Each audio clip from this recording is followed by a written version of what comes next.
बात करते हैं जरा अमेरिका की। आपको मालूम है कि दोनों देशों के रिश्तों में कई हफ्तों के बाद थोड़ी ठंडी सी हवा बही है। पहले बर्फ जमी हुई थी पूरी तरीके से। तो ट्रंप ने कहा पहले कि हमने भारत को खो दिया, लेकिन फिर कहा नहीं, भारत के साथ सब कुछ ठीक है, हमारा अच्छा दोस्त है, मोदी जी मेरे दोस्त हैं और मेरे दोस्त रहेंगे। मोदी जी ने भी कहा कि हाँ, ट्रंप साहब ठीक कह रहे हैं, मैं भी मानता हूँ कि उनके विचार भारत अमेरिका की दोस्ती को लेकर हैं, वो बिल्कुल ठीक हैं। विदेश मंत्री ने इस पर और आगे बढ़ाते हुए कहा कि नरेंद्र मोदी बहुत महत्वपूर्ण रिश्ता मानते हैं जो अमेरिका और भारत का है, लेकिन मैं फिलहाल इससे ज़्यादा और कुछ नहीं कहूँगा।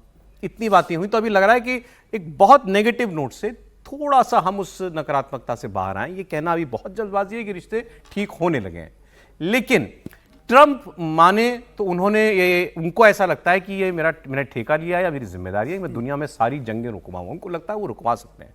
जंग वो रुकवा पाई नहीं कोई, बल्कि एक जंग ईरान पे जो युद्ध हुआ उसमें वो खुद शामिल हो गए और अपने भी डिपार्टमेंट ऑफ डिफेंस को उन्होंने डिपार्टमेंट ऑफ वॉर बना दिया है, नाम बदल दिया है। अपने सेक्रेटरी ऑफ डिफेंस को सेक्रेटरी ऑफ वॉर कहना शुरू कर दिया है और वो चाहते हैं कि मुझे नोबेल शांति पुरस्कार मिले। सोते जागते वो युद्ध रुकवाने और उसका क्रेडिट लेने के बारे में सोचते हैं। हसरत नोबेल का पुरस्कार है। लेकिन अमेरिका के एक 40 साल का अनुभव जिनके पास है अंतर्राष्ट्रीय मामलों का, एक ऐसे प्रोफेसर, वो पत्रकार भी रहे हैं, उन्होंने एक ऐसा बयान दिया है जो अगर ट्रंप साहब पढ़ लें तो शायद बहुत बिफर जाए। इनका नाम है प्रोफेसर टेरिल जोन्स और इन्होंने कहा कि अगर कोई व्यक्ति उपयुक्त है रूस और यूक्रेन का युद्ध रुकवाने के लिए तो वो है इंडिया के प्राइम मिनिस्टर नरेंद्र मोदी। उसकी वजह यह है कि ट्रंप भी दोनों से बात करते हैं, ज़ेलेंस्की से और पुतिन से, लेकिन पुतिन बहुत जिद्दी हैं और ट्रंप का रिश्ता उनसे ऐसा नहीं है कि वो उनको कोई बात बनवा पाए। ज़ेलेंस्की के साथ कैसे व्यवहार करना है यह ट्रंप को मालूम नहीं है कि मैं पूरी तरीके से इसके साथ खड़ा रहूं या नहीं खड़ा रहूं। वो तो घर बुला के बेइज्जती कर चुके हैं। लेकिन इंडिया और इंडिया का प्राइम मिनिस्टर एक ऐसा देश और नेता है जो दोनों से एक डिस्टेंस से भी बात करते हैं और दोनों को एक ऐसी काउंसिल, एक ऐसी सलाह दे सकते हैं जिससे वो एक टेबल पर आ जाएं, जो काम ट्रंप नहीं करवा पाए। ज़ेलेंस्की और पुतिन की आमने सामने मुलाकात, ये प्रोफेसर कह रहे हैं कि ये काम भारत कर सकता है, लेकिन भारत अभी इसमें पूरी तरीके से कूदा नहीं है। मतलब भारत ने ये भूमिका अख्तियार नहीं की है।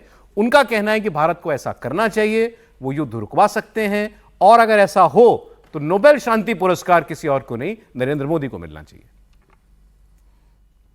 Well, I don't think India has come out and said that we want to play this kind of a role, peacekeeping role, but it's always a case of, who can talk to both sides. The United States can't, they can talk to Zelensky, although obviously has sometimes been acrimonious, and they can talk to Putin, but, Putin can be very stubborn and maybe nothing will come out of these things. And so, India is in a position where it can speak to both and,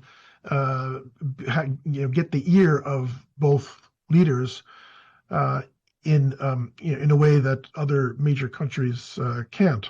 Wouldn't it be rather amazing if Prime Minister Modi was the one who was able to negotiate a ceasefire between Russia and Ukraine, and he's the one who wins the Nobel Peace Prize?